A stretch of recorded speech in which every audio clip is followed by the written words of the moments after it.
আজকে আপনাদের সাথে শেয়ার করছি খুবই মজাদার একটা ডেজার্ট কাস্টার্ড কেক, যেটা খেলে পুডিং এবং কেক একসঙ্গে দুটোর জিনিসই টেস্ট পাওয়া যাবে। তো তার জন্য আমি পাত্রে হাফ কাপ চিনি নিয়ে নিয়েছি এবং আস্তে আস্তে সেটা ক্যারামেলাইজড করে নিচ্ছি। ক্যারামেল তৈরি হয়ে গেলে আমি যে পাত্রে কাস্টার্ড কেক বসাবো সেই পাত্রে ক্যারামেল ঢেলে নিয়ে পাত্রের তলায় সুন্দরভাবে ছড়িয়ে দিব এবং ক্যারামেল সেট হওয়ার জন্য একপাশে ঠান্ডা হতে রেখে দিব। ক্যারামেল সাধারণত সাদা চিনি দিয়ে খুবই সুন্দর তৈরি হয়, কিন্তু আমি সাদা চিনিটা অ্যাভয়েড করে চলি, এই জন্য আমি লাল চিনি দিয়েই তৈরি করে নিয়েছি। পুডিংয়ের লেয়ার তৈরি করে নেওয়ার জন্য আমি 3টা ডিম ভেঙে নিয়েছি এবং অন্যদিকে হাফ কেজি দুধের সাথে আমি হাফ কাপ পরিমাণ চিনি মিশিয়ে আগে থেকেই জাল করে নিয়েছি।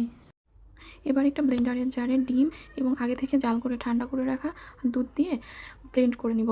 এখানে ব্লেন্ড করলে মানে পুডিংয়ের টেক্সচারটা এত স্মুথ হয়, সেটা আপনার ব্লেন্ড করে পুডিংটা বসাইলে আসলে বুঝতে পারবেন আমি কেন বলছি এই কথাটা। আগে থেকে ক্যারামেল সেট করা পাত্রে পুডিংয়ের মিশ্রণটা একটা ছাঁকনির সাহায্যে ছেঁকে ঢেলে দিব। এবার 180 ডিগ্রি সেলসিয়াসে 10 মিনিট প্রিহিটেড ওভেনে পুডিংয়ের মিশ্রণটা বসিয়ে দিতে হবে। পুডিংয়ের পাত্রটি পানির উপরে বসাতে হবে এবং ওভেনে 20 মিনিট বেক করে নিতে হবে। কাস্টার্ড কেকের আরেকটি লেয়ার স্পঞ্জ কেক তৈরি করে নেওয়ার জন্য আমি এখানে 2টা ডিম ভেঙে নিয়েছি। 2টা ডিম একটু বিট করে এখানে আমি হাফ কাপেরও কম পরিমাণে চিনি নিয়েছি। চিনি নিয়ে এবার ডিমের ফোম তৈরি করে নিতে হবে। ডিমের ফোমটা যেন স্মুথ হয় এদিকে খেয়াল রাখতে হবে। চিনিটা গলে যাওয়া পর্যন্ত একদম লো স্পিডে বিট করে নিতে হবে। ডিমের ফোম তৈরি করতে একটু সময় নিয়ে ডিমের ফোমটা তৈরি করতে হবে, আসলে যে এরকম একদম স্মুথ একটা টেক্সচার তৈরি হবে।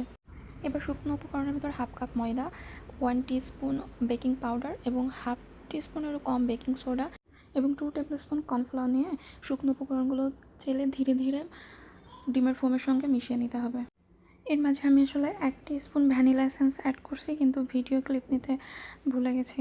এবং শুকনো উপকরণগুলো আস্তে আস্তে একটু সময় নিয়ে মেশাতে হবে। এদিকে আমি ওভেন থেকে 20 মিনিট পরে পুডিংটা বের করে নিয়েছি। দেখুন কতটা সুন্দর হয়েছে, মানে এখনই খাইতে ইচ্ছে করছে আসলে।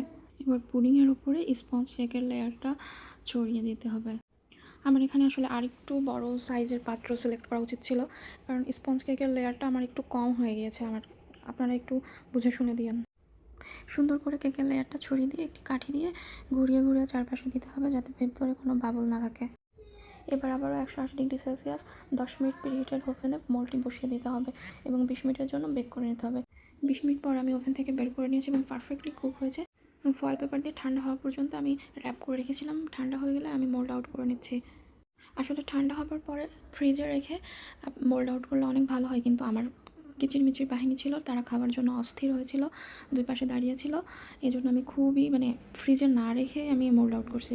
ফ্রিজে রেখে মোল্ড আউট করলে একদম পারফেক্টলি সুন্দরভাবে জমে যাইতো। 2টা লেয়ারই দারুণভাবে জমে গিয়েছিল এবং দেখতে যেমন ইয়াম্মি, খাইতে আরও ইয়াম্মি ছিল। পুডিংয়ের লেয়ারটা ছিল ক্রিমি আর কেকটা ছিল একদম সফট। স্পঞ্জ কেকে সাধারণত যে সুগার সিরাপ অ্যাড করা হয় এখানে সেটা লাগবে না, কারণ পুডিং থেকে যে এক্সট্রা পানি বের হয় সেটা সোপ করে নেবে।